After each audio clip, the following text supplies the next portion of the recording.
We're rounding off this look at some of Half-Life's more interesting single-player experiences with the last major category we haven't delved into yet, the total conversions. Most of the mods we've covered thus far have worked within the limitations of the original engine without changing too much. Basically, most of them have, to some degree or another, been glorified map packs. They've essentially just been new maps, sometimes with a bunch of new textures, sometimes replacing a few of the models, and sometimes adding in some new voices, but fundamentally they've not gone under the hood and tweaked the Gold Source engine all that much. Admittedly, some of the mods do change things a little bit, but it is just a little. Often it's simply to add extra enemies, or to include a couple of new weapons for you to use.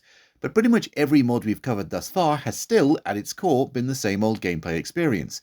You still have a machine gun with 50 bullets per clip, you still have creatures from Zen and human grunts as foes, you're still crouch jumping into vents to get everywhere, that sort of thing. But for a total conversion, you need to change basically everything. You need to code in not just new enemies and weapons, but replacement enemies and weapons. If the core experience still just feels like Half-Life, then I'd argue it isn't really a total conversion, just a partial one. That's why Under the Sun isn't on this list. Once you get over the new setting, you realise the punks are just remodeled zombies, right down to having yellow blood, and the Black Ops with the sniper rifles can still piss right off. It might look different, but it still plays like opposing force. A total conversion, to me, doesn't play like Half-Life. It plays almost like a different game. And that's why, before I get into the actual list of total conversions I'm going to cover here properly, I want to take a quick look at some actual games that were sold for money made using Gold Source, to show not only just how flexible the engine is, but also, occasionally, to remind you that these games actually existed. You know what Counter-Strike is, and I know a lot of people probably don't think of it as a total conversion these days, what with all its sequels and whatnot, but the original versions of Counter-Strike, as well as several subsequent standalone versions of it, such as Condition Zero and Nexon, were in fact built on the Gold Source engine. Like I say, I'm not spending a lot of time on these, largely because I frankly don't need to, but I bring them up to remind you of them and to show how they started as mods before becoming their own standalone experiences, to the point they were given full remakes or sequels on the Half-Life 2 engine. Case in point. If you don't remember this World War II themed total conversion, I don't blame you. It's kind of fallen by the wayside in a way the other multiplayer total conversions I'm bringing up here haven't. But Day of Defeat was, for a time, hugely popular, and I think that's a testament to the talents of the people who made it. I'm fully aware that these days it has an ever-dwindling player base, due to Call of Duty and such also using World War II as a setting for their much more mainstream multiplayer modes, and that's really quite unfortunate for the people behind Day of Defeat, but as a showcase of what total conversions can do, this and its Source Engine sequel come remake are a pretty damn solid example of just how flexible the engines are. I could spend quite a bit of time going into Gunman Chronicles, which briefly started life as a Quake 1 mod before quickly switching over to the Quake 2 engine, only to subsequently be brought over to Gold Source, where it attracted the attention of Half-Life's then publishers Sierra, who realised it was good enough to be released as its own game. The end result is basically a sci-fi space western that boasts an incredibly complex weapon system and dinosaurs, so it's basically the perfect game. It's kind of a shame it basically became abandonware after Sierra collapsed, but it's not hard to find the version that's been converted back into a mod for Half-Life, and if you've never played it, it is very much worth your time. Unlike... For some reason, when EA handed Gearbox the job of producing a PC version of the James Bond game Nightfire, they decided not to do a straight port of the console version, but instead basically remade the on-foot sections in that game in Gold Source, presumably due to their experience with the engine after making Half-Life's expansions. Unfortunately, the end result isn't great, and it certainly pales in comparison to the console version. As I say, the PC version has no vehicle levels, which are probably the best part of the original game. But at the very least, it does show what people could do with the engine. If I hadn't told you it was made using Gold Source, there is a very real chance you might not have been able to tell. And of course, there's this one. Starting life as a Quake 1 mod, that did well enough, but it really exploded when it was remade for Half-Life. And then it basically went supernova once it got a full sequel on the Source engine, complete with a radically different art style and actual characters. But it wouldn't have gotten that sequel without the Half-Life version, which may look kinda similar to the original game, but plays very differently. So that's just a few examples of total conversions for Half-Life, and those are the ones that ended up being sold for money. And remember, most of these didn't start off with the constraints of a publisher breathing down their neck, even if they did eventually end up with one. Now imagine, if you will, that you've got some other really crazy ideas, a bit of coding knowledge, and enough confidence to pull together a few like-minded people. What sort of crazy things could a group like that come up with? Well, I can think of a few examples. 11, in fact. And it's only 11 because one of them has a sequel, so it's totally not my fault this time. An early example of total conversions, Chemical Existence came out in October of 2000, a little under 2 years after Half-Life itself, and it puts you into the shoes of Reese Max, who's ostensibly on his way to visit his sister when he crashes and is forced to go through a rundown city on foot. But that's really just an excuse plot which is never brought up again. Once you start going through the city, things just sort of happen until you end up at a chemical plant, and you get a massive exposition dump on your way out of that leads you to an escalating series of events that get crazier and crazier, until you eventually reach a very silly final boss and an ending that's so ludicrously over the top that it's actually kind of hilarious. And it caps off a mod that has all the hallmarks of being made up as they went along. Which isn't to say that mods made that way are bad. I'm fairly certain most mods are done like that, to be honest, and a lot of them turn out to be pretty decent. But when you've got a concept like Chemical Existence, you need to have at least some idea of how it's going to go and where it's going to end, because then you can feed that throughout the mod and it makes for a much more satisfying build-up. I'd argue that's one of the mod's bigger flaws, but it's not the only one. Combat can be very hit or miss. It's mostly hit, but when it misses, it can feel pretty unfair. There's the odd bit of confusing level design dotted around. The main character is clearly someone trying, and unfortunately failing, to do a tough guy voice. Ouch. I guess this is just one of those days, huh? And what few plot points are here can often feel very random. The best example is an odd goth girl who shows up a couple of times to give you a lift somewhere else, but because she's not voiced, she feels pretty out of place. This could have been a decent way of giving the player a bit more direction, but alas, that would have required a decent female voice, and I guess they didn't have access to one? It sounds like I'm being really harsh to this mod, and I don't mean to be, because while the plot's kind of a mess, the overall experience is actually pretty decent. There's plenty of interesting locations to get through, though I couldn't help noticing the underground rail system is right above some open sewers, which seems like a bad mix. Most of the combat is pretty decent, and you are given a nice selection of weapons to use, even if you'll usually stick to the machine gun most of the time, due to ammo for it being everywhere and its alt-fire being a torch, the only time you'll ever get to use one in the game. Plus, it's pretty interesting to see the various different foes you'll go up against, since most of them are very different to the standard Half-Life roster. Punks, mutants, and soldiers are your main foes here, and although they may not have the best AI, the fact they're different at all is pretty neat. You can probably tell which ones they're all modified from if you look hard enough, but the models do a decent enough job at distracting you from that most of the time. On top of that, there's some fun vehicle segments, though they can be a little glitchy at times, especially when you're going over waterfalls, and an adrenaline system that only really comes into play when you use a healing item, since you'll take damage if that goes too high and you definitely don't want to OD, something that's actually kind of fitting for the mod. So while it may be a flawed experience, it is at the very least a pretty damn interesting one, and if you don't mind some dated visuals and some slightly fiddly difficulty spikes, you'll find a fairly entertaining experience here. But if you're after something that's pretty much the exact opposite of this, I got that beat. Cry of Fear is a psychological horror-themed total conversion that serves as a spiritual sequel to another mod by the same author, Afraid of Monsters, which itself got a much more technically impressive director's cut a few years after the original, and much of the same team behind that director's cut would go on to Cry of Fear. I won't talk much about Afraid of Monsters as I'm not an especially big fan of it, but I will say that it was technically impressive for what it was, when it was made, and who made it. I don't think the final result was actually all that much fun to play through, even by horror standards, but I won't deny the people behind it had a lot of potential. Potential that would be properly realised in Cry of Fear. The funny thing is, Cry of Fear started out as just yet another mod for Half-Life, but when Valve released an update for the game that broke compatibility with a large number of mods, Cry of Fear was one of those affected, so the team behind it decided to just release it as a standalone product on Steam using the older version of Gold Source, which is where it remains to this day. And I'm glad it does, because Cry of Fear is a pretty damn impressive experience, albeit one that's not particularly cheerful. Again, it's a psychological horror game, so it's not one to play if you're uncomfortable with this sort of thing and are after a more typical Half-Life run-and-gun sort of affair. Because while there is some combat here, it's very different to most Gold Source experiences, and the general atmosphere is very grim.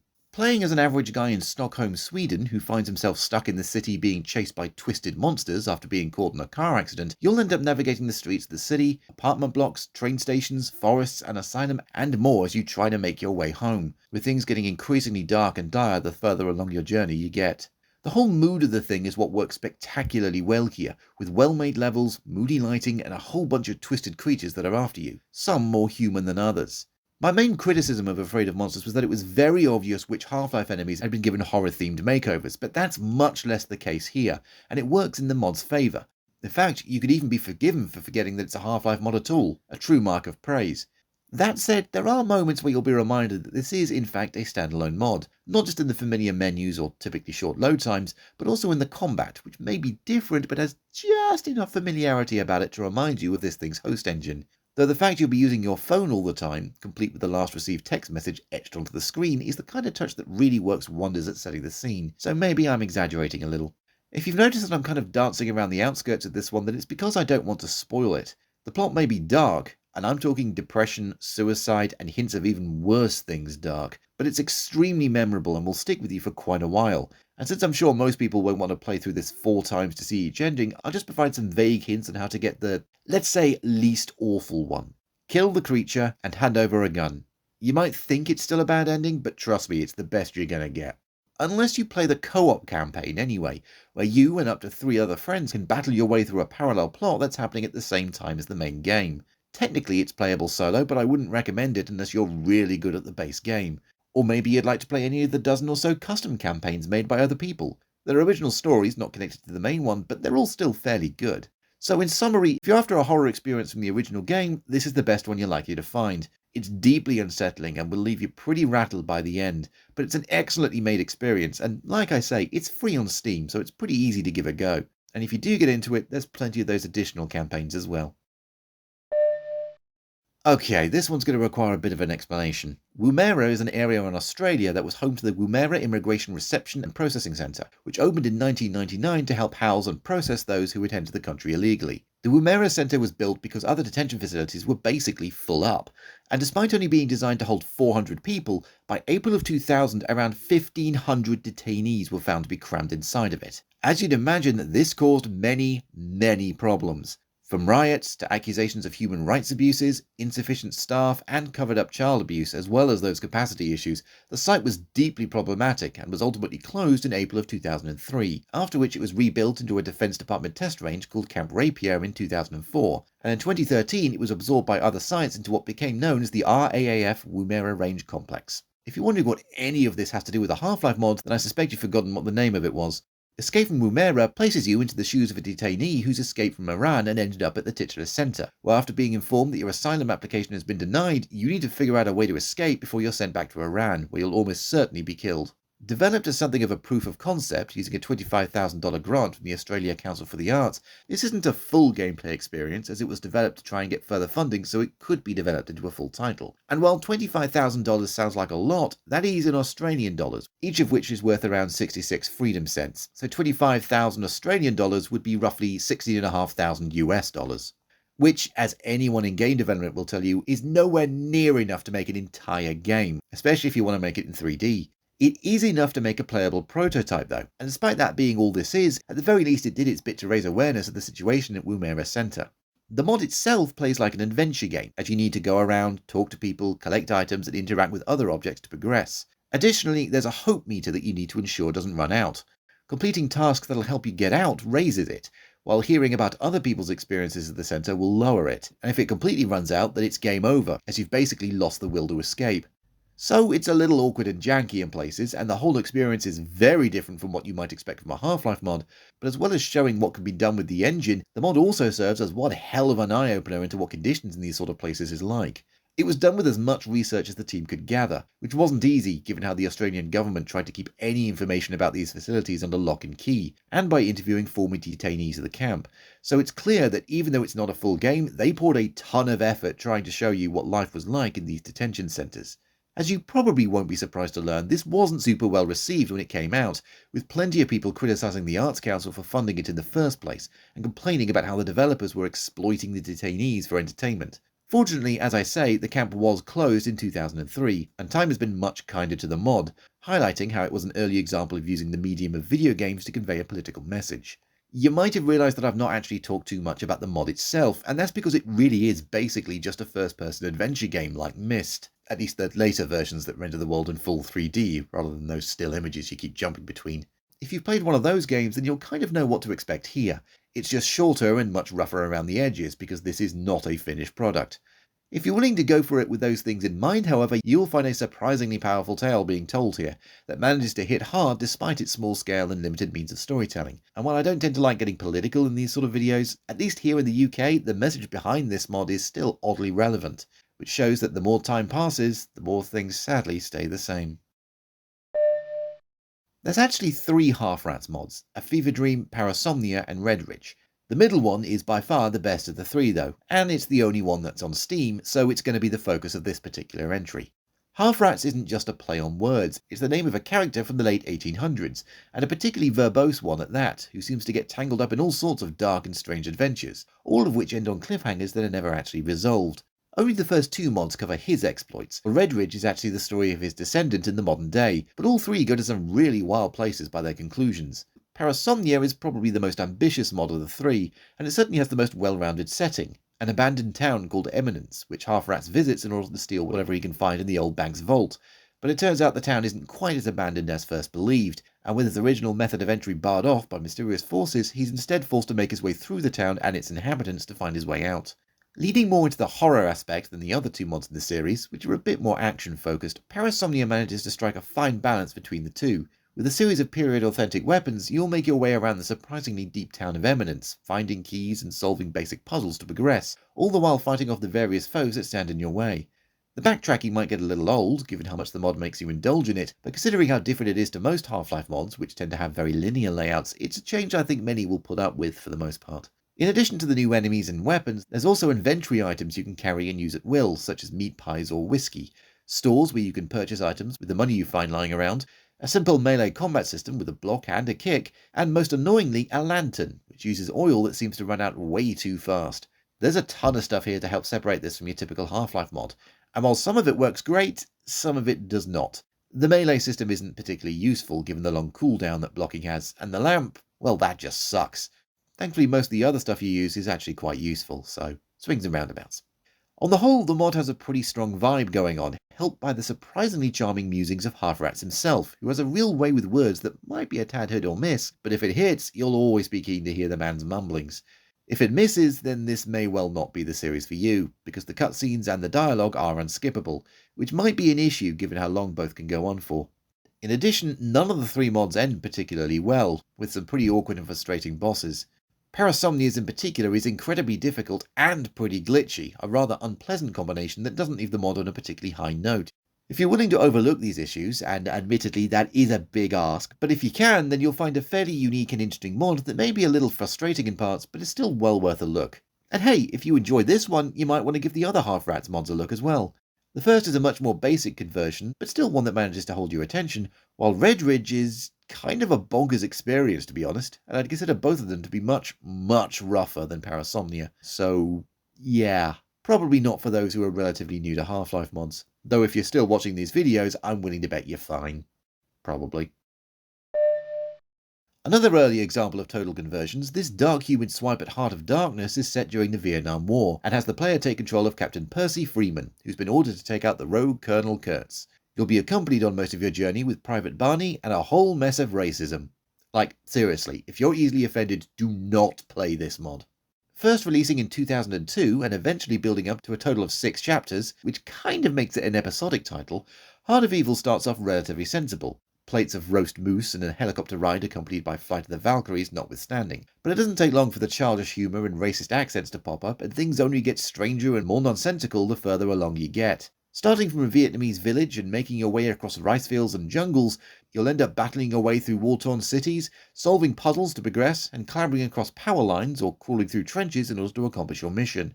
All on your way to some late-game plot twists that barely make any sense, and an ending that borders on being completely surreal. That completely bananas plot fits the twisted comedy tone that the author brought to their previous works, and much like those ones, this mod also plays with gameplay expectations. I've mentioned before that the pathfinding of Half-Life's NPCs isn't the greatest, and mods that rely on such NPCs for prolonged periods aren't generally playing to the engine's strengths. So when I say that Heart of Evil forces you to bring Private Barney along for maybe 75% of its several hour-long runtime, that isn't bad design on the developer's part, that is an intentional choice meant to test your patience, because it's that sort of a mod.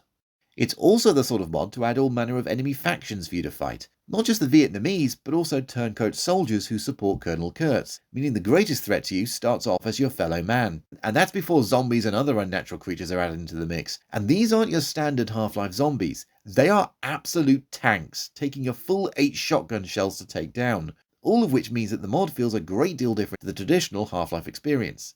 Speaking of, on a visual level, the mod is fine. It certainly sells the setting, thanks to the decent texture work, but the mod's not winning any awards for its models, which are pretty basic and perfunctory, and the new animations made for this mod are pretty simple, a symptom of coming out in the early days of gold source modding. Thankfully, the audio work does a good job of helping to paper over some of the cracks, but there's no denying that the original visuals aren't great. Ultimately, though, the most important part of a mod is the gameplay, and on that front, Heart of Evil does pretty well.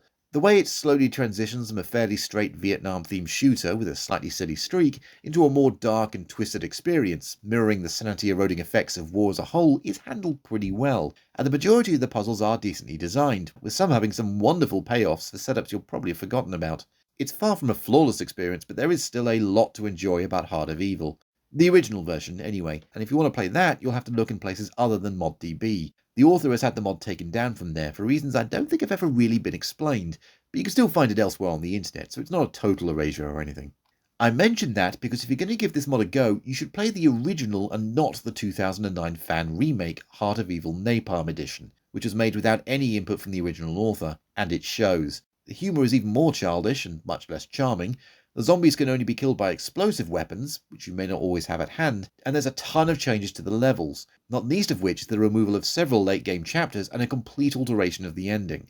I'm not going to say that Napalm Edition is straight up terrible, but aside from some much prettier models, it is notably inferior to the original version in every other way. And there are ways to add HD models to that original mod, thus negating the only positive Napalm Edition had over it. If you want to take up the white man's burden, as the mod's original tagline says, I did mention the racism, right? Stick with the original version and maybe add the remod if you want it to look better, but for heaven's sake, do not play the Napalm Edition. It's hated by most Half-Life fans for a reason.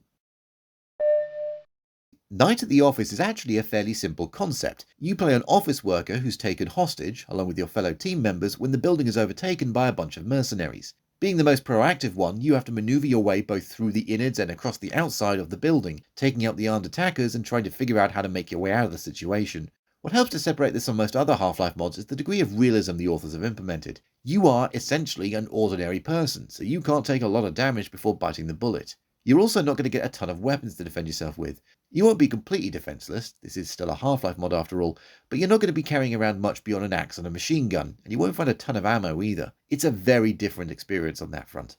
On the other hand, you will still be getting around by crawling through vents and clambering up and down stairs, so it's not that different, even if you will be going through the same areas repeatedly as you uncover why the mercenaries are attacking your shipping company and if you can even do anything about it.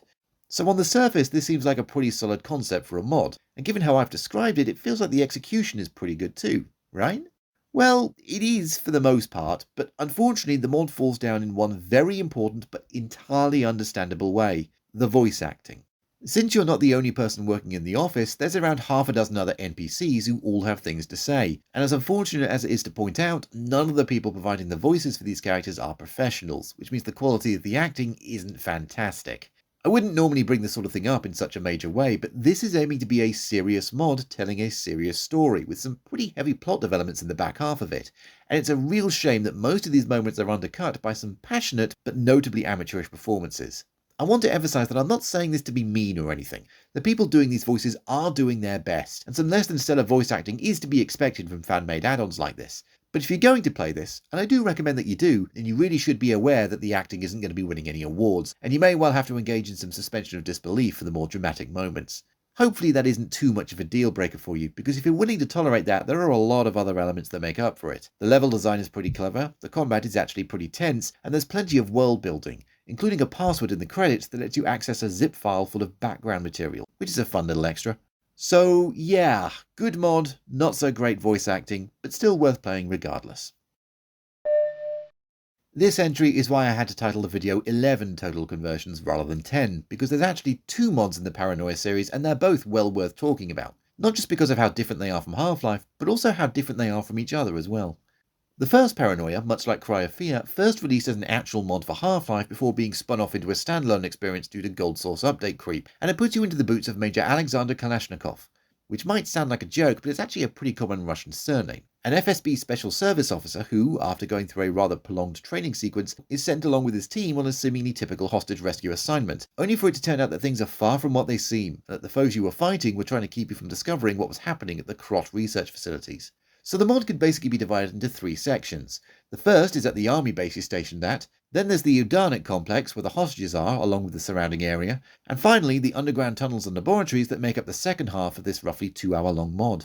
Each part is pretty distinct and well designed, though some of them may go on a little too long. The opening in the base largely consists of basic fetch quests and overlong training sequences, and the underground tunnels can feel like they're becoming a bit too repetitive at times. Fortunately, that's at least partially balanced by just how good Paranoia looks. Much like with Under the Sun, there's been a real effort to depict a realistic setting, and it works wonders, not just with the levels, but also with all the new weapons and all the custom character models, even if some of them do look like 15-year-olds have pasted photos of their faces onto some of them. This is less of an issue after the army base section, when everyone puts face-covering helmets on, so it's really just a bit of a weird thing to start the mod with.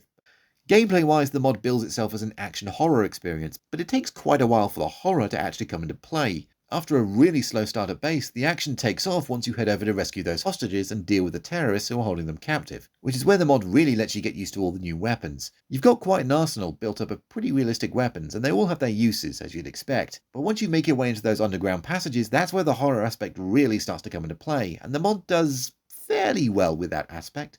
I mean, it does mostly boil down to zombies and dark corridors, but there's a lot of the things. They're pretty tough to take down without specifically going for headshots, and the mod loves throwing different variants of them at you, from traditional types to half-human, half-animal ones. Combined, that makes for a pretty unnerving, if not exactly terrifying experience.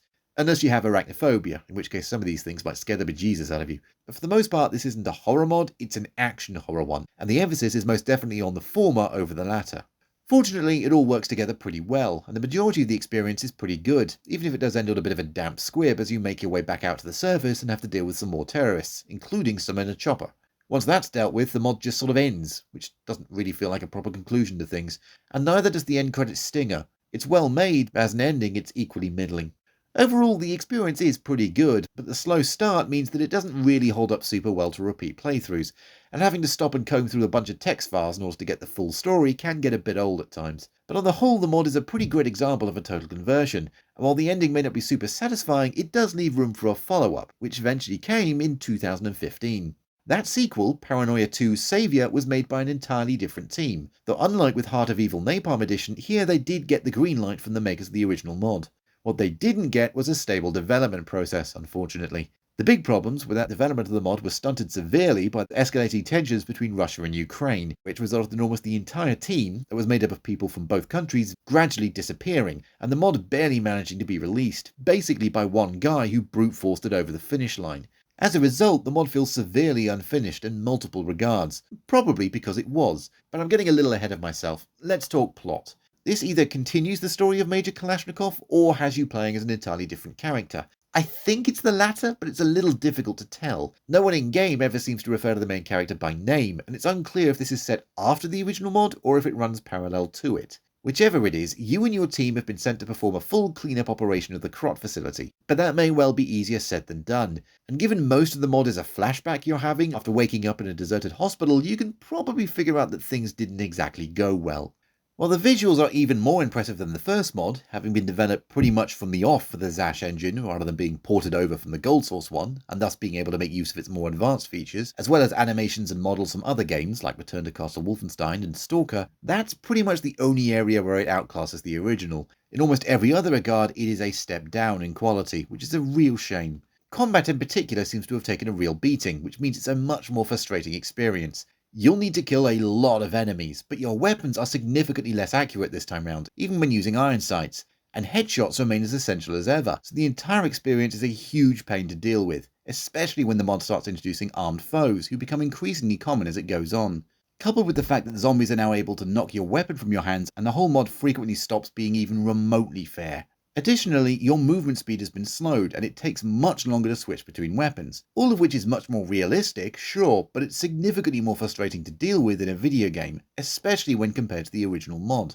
There's also the fact that a lot of this mod is spent revisiting areas from the first one, just with less light at your disposal, presumably to try to hide all the reused levels, and once again most of the plot is contained within books and notes you have to stop and read. No one of these ideas is a deal breaker, but when combined, it just means the whole experience is a staggering step down in quality. It's a very real shame, because there is clearly a lot of talent behind this mod, but the way that talent has been applied, and the decisions behind some of the things they've done, just don't really make a whole lot of sense, when almost all of them legitimately result in a worse end product that's more frustrating than fun. I mentioned that difficult development for a reason, and it's to explain at least some of the issues here. But even then, it can't explain away everything, and even if the mod had been made in the best of circumstances, I think it would still have wound up as being pretty damn awful to play through. But hey, at least the first one's decent, right? It's perhaps a little surprising that I haven't really covered a mod set during World War II until now, if you don't count the Timeline series anyway, and I don't. But that's what 99% of the gate is. The remaining 1% is the setup, which is basically ripped wholesale from Stargate. A strange portal-like device has been found in the modern day, and as the best of the best, you're being sent through it to stop the Nazis from using the one they have in the past. Cue a bunch of wacky adventures in World War II era Egypt and beyond. The gate isn't the only mod set during World War II that I could have covered, but despite several others existing, I keep coming back to this one because of its strong narrative focus. Which is a kind way of saying that every so often the mod will stop dead to have a cutscene where two people will stand around and talk for 5 minutes about things that could probably be summarised in 30 seconds. And that's doubly awkward when you learn that in the original version of the mod, none of the characters' mouths opened when they talk, due to some of the awkward code changes the author added which didn't work properly. Oops. But thankfully the mod does have more going for it than its plot. It's also got quite a bit of variety to it. When I mentioned that this mod sends you off on adventures, I kinda meant it, because your quest to track down the Nazis' gate takes you all over the place and engaging in all manner of things. From stealthily sneaking through a Nazi base, to clearing out an encampment they've commandeered, to riding through a mine on a cart, there's a fair chunk of stuff going on here. Which sadly leads to the biggest issue I think this mod has, which is that it's kind of a hodgepodge of ideas the author had, or took from other places, without having a solid enough structure to hang it all from to form a cohesive whole. I already mentioned that concept of the titular gate being taken from Stargate, but the opening cutscene showing that gate being discovered uses music from Raiders of the Lost Ark, while the minecart sequence is clearly inspired by Temple of Doom, a sequence where you escape from a prison cell into a castle is clearly heavily influenced by Return to Castle Wolfenstein, and so on. That doesn't mean these sequences are necessarily bad. I honestly think the majority of the mod is actually pretty decent all told, but it does mean that you're sent off on these sequences without a whole lot of narrative justification, and the original goal of finding the gate can kinda get a bit lost as you bounce around from one section to another.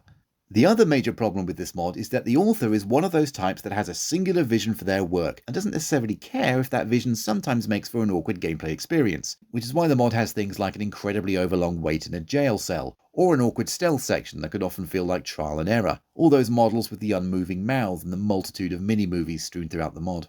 None of these are deal breakers, but they are pretty questionable, and when combined can bring the whole experience down a bit, which is why, and this is the only time I'm doing this, I recommend the remod of this over the original one.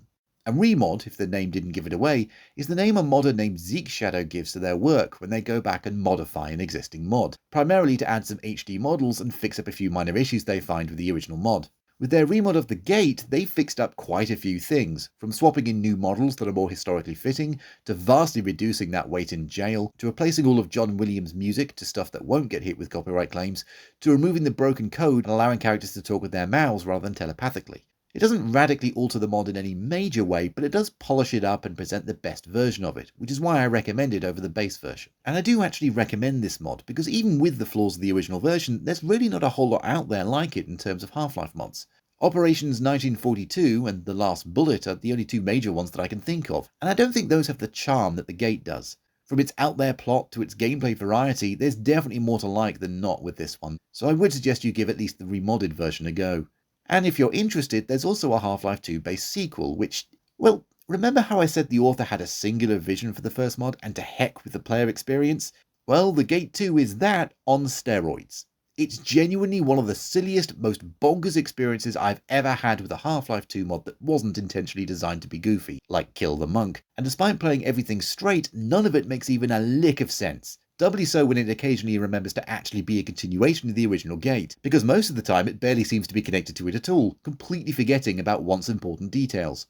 This, ironically, makes the majority of the Gate 2 an absolute riot, with only the occasional moment where you'll be looking for the way forward interrupting the ride. Though if you remember to look for vents hidden atop of bookshelves and to shoot the blue consoles, you should be fine. If Neil Breen were to direct a Half-Life 2 mod, it would probably feel a lot like this, and if you go into it with that sentiment in mind, chances are you'll have a blast. I've already mentioned in a previous video how Neil Mankey and his team at Black Widow Games made a bunch of Quake 2 mods before transitioning over to Half-Life with the flawed but still pretty entertaining USS Darkstar. However, it's what they did after that most people consider to be their magnum opus, a trilogy of mods heavily inspired by George Romero's early zombie films, among other schlocky horror B-movies from the 50s and 60s. That trilogy was PC Gamer Presents They Hunger, since, as with the Coconut Monkey series of Quake 2, these were initially made to be on the cover CD of a gaming magazine. The 3 episodes were released pretty much yearly from 1999 to 2001, though these days you'd be hard-pressed to find anything but the complete trilogy repacked into a single experience. Put into the shoes of a writer who's forced off the road and ends up getting caught in the beginnings of, what else, a zombie outbreak, the first part takes its time building up to the inevitable moment when the undead start rising from their graves, but it's an intentional build-up that really helps to build tension, and once that outbreak does begin, it kicks off a desperate scramble to retrace your steps in an attempt to find a way out and see if there are any other survivors. You very much get the feeling that the team at Black Widow were learning how far they could push the engine as each one of these episodes goes along, since the first one doesn't really change a whole lot on the coding side of things. The crowbar is now the world's strongest umbrella, the pistol has an optional, and largely useless silencer, brought over from Half-Life's multiplayer mode, and there's multiple different zombies that all behave the same, except the ones with guns, which are just reskinned Barneys set to be hostile. So on a technical level, the first part isn't really all that impressive, which means it's a good thing that the maps are, being pretty well designed and working within the Gold Source engine's limits to make some pretty entertaining locations. Not all of them are perfect, the dam area in particular is pretty awkward to navigate through, but for the most part they work fairly well, even if you will get pretty sick of the swamps long before you'll make your way out of them. Episode 2, Rest in Pieces, continues the story in a much stronger fashion, taking you through an overrun town to the eventual origin of things, some labs underneath an insane asylum. This is where the Living Dead influence starts being overtaken by those other old B-movies, and it's also where the mod starts introducing more enemy types, though as with those reskinned Barneys, it doesn't take much to see which Half-Life enemies they've modified to make their own versions of. This is something that a few total conversions can fall victim to. It was one of my major issues with Afraid of Monsters, where it was something of an immersion breaker in what's supposed to be a horror-themed mod, and it's also one of several issues with Riot and Progress, along with being overly difficult and utilising an awful and out-of-place save-gen system. But with They Hunger, it comes across more as cute than anything else. Oh, the resurrected monsters are just alien grunts without any ranged attacks? That's kinda clever. The Hound Eyes are now just hounds? That's pretty fun. As well as these new enemies, there's also some new weapons as well. A shovel and a wrench that you probably won't use since they're essentially reskinned umbrellas, as well as a Tech 9, or whatever it's supposed to be, which is at least kinda useful. Ultimately though, part 2 is largely just more of the same, simply with more enemy variety and some more interesting locations. The overrun town, the sewer system, someone let Sevi know, and the asylum. And they're all largely pretty great, even if they do go on a little too long at times. Part 3, Rude Awakening, continues this trend of expansion, but it's often expanding in the wrong way or simply taking a step back.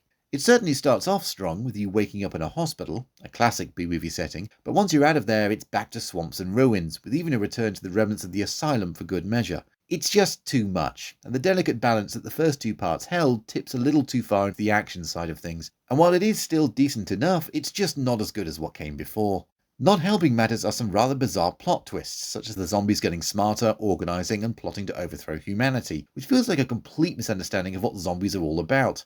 And then there's the military, which, just like in the original game, arrive ready to clean up everything, you included, but get overrun and zombified as well. It's a logical thing to have the military arrive, but to repeat the same plot complication as the base game feels a little out of step with what would actually happen in the B-movies that this mod is drawing its inspiration from. Plus, once they arrive, the gameplay begins feeling very familiar. The player now has to go up against a hostile military force as well as the strange creatures attacking them?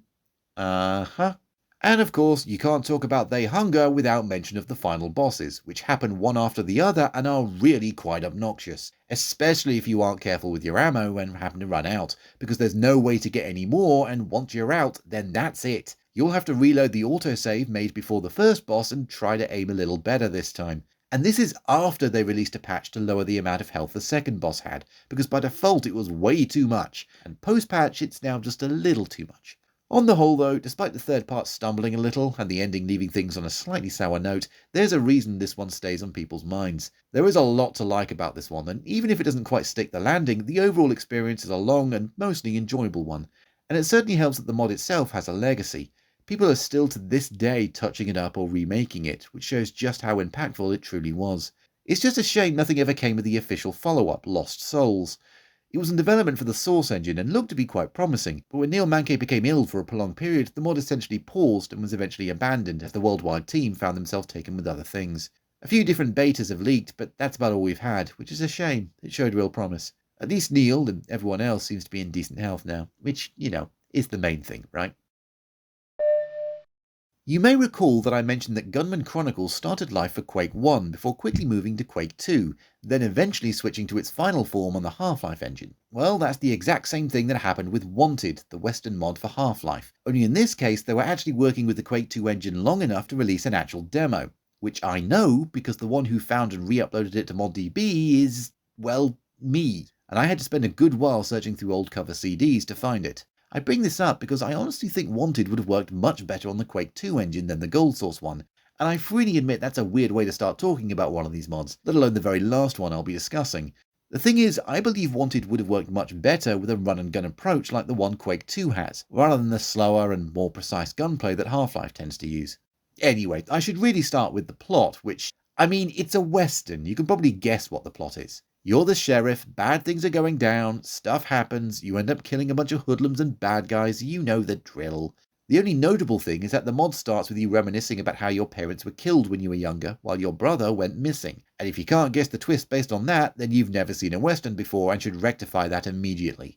When it comes to Wanted, there's really two aspects to talk about: the technical side of things and the actual moment-to-moment gameplay. On the technical front, this is really quite impressive, especially coming so early in Half-Life's modding life sometime around 2001, and somehow getting included on the physical release of Counter-Strike, along with the developer's previous mod, Absolute Redemption, something I've covered before. So visually, this looks great, and it's clear that real effort went to transforming Half-Life into, well, a Wild West experience.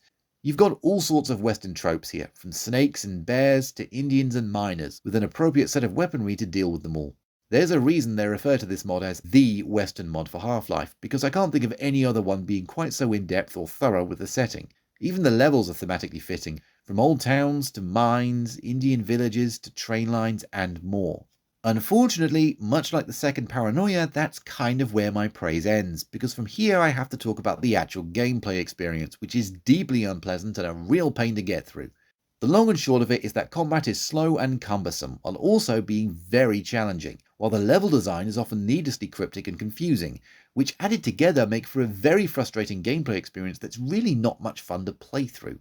Let's break down the combat first. Because you've got a series of old-timey weapons, it makes sense that they're not as quick to use as more modern ones, but the way they're implemented here means that they're slow to fire and often really quite inaccurate, which isn't a ton of fun. Coupled with how enemies always seem to be significantly quicker on the draw than you, not to mention better shots most of the time, and given how much damage weapons can do, it's no wonder that the combat experience is very quick save, quick load heavy, which makes for a very awkward time. As for the levels, well, as I say, they're pretty confusing to navigate through. In towns, the path forward is often pretty difficult to divine, relying on triggers that open previously locked doors that aren't always super obvious, or just indistinguishable paths that you need to break open. While in the mines, honestly, you can probably figure out how they make those confusing to navigate. Out-of-sight paths, tunnels you can easily miss, you name it, it's probably here. When you take both of those elements, the combat and the level design, and you combine them, you end up with an experience that's simply not fun most of the time. When you're not getting lost and struggling to find the right way, you're engaging in very stop-start combat, and it's all incredibly frustrating. It might look pretty decent, but if something's just tedious to play through, it doesn't matter how pretty something is. Which is, again, why I think this would have worked better for Quake 2. The combat probably wouldn't have been quite so frustrating, and the map design would probably have felt more fitting. As a Half-Life mod though, this just doesn't work as well as it could have. So there we are, 11 mods that all demonstrate just how flexible the Gold Source engine is and how much it can be altered to suit different gameplay styles. Most of the mods I've talked about here are generally pretty good, but even the ones that aren't all demonstrate just how much can be done using this old engine from 1998. Or Zash, but that's like Gold Source 1.5, so whatever. It still shows just what can be done by people who are willing to put the effort in to create their own experiences with the engine. And that's also going to do it for this little series of videos, where I've looked from simple ideas to expand the original game, to challenges or collaborative works, to entirely original concepts more or less unconnected to the base game besides sharing an engine. I've covered a ton of different mods here, and hopefully I've shone a light on not just some that you haven't heard of before, but maybe even entire concepts you might not have even considered. Even now, people are still making mods for this 27-year-old game. Insecure, for example, which will hopefully become a new all-time classic once the author can incorporate all the feedback he's gotten, and I'd be remiss not to mention Diffusion, an absolutely massive standalone mod which just came out, and could totally have taken a place in this very video if I'd had a chance to play it, instead of, making these videos. Okay, I'm just going to interrupt myself here with another last second update, because I've actually managed to play around 3.5 hours of this one now, and apparently that's only like a third of it. And I haven't even gotten to the vehicles yet, which I know this thing has because they're in the trailer I'm using for footage here. Thing is, even though I've only played a third of it, I can tell Diffusion is incredible. I'm talking all-time classic territory here. It's amazing. The visuals, the level design, the gunplay, all of it's just brilliant. And it's free. Basically an entire game with 9 to 10 hours of content. Free. Dude could have sold this for like $10 and no one would have questioned it, but nope, free. Insane. This really is just the capper to a pretty great month or so of releases, with the first chapters of mods like Specific Impulse and Integrity Zero, along with full releases of stuff like Insecurity and Diffusion, not to mention smaller but no less fun mods. There's so much, I'd have to do an entire video just to cover the last quarter of this year, which begs the hopefully smooth segue back to the original video. Why are there so many mods for the original Half-Life? Despite the fact that the Source engine is far more powerful and flexible, there is something that keeps drawing people back to Gold Source. Maybe it's the idea of limitations breeding creativity. Maybe it's the timeless appeal of the original game. Or maybe it's just people latching onto this thing and never letting go. Whatever the reason, I hope people never stop making stuff for it, because however big it may or may not be, there will be an audience grateful and hungry for new Half-Life content. And I'll be right there in the middle of that audience, crowbar in hand. Thanks for watching, and I will see you up ahead.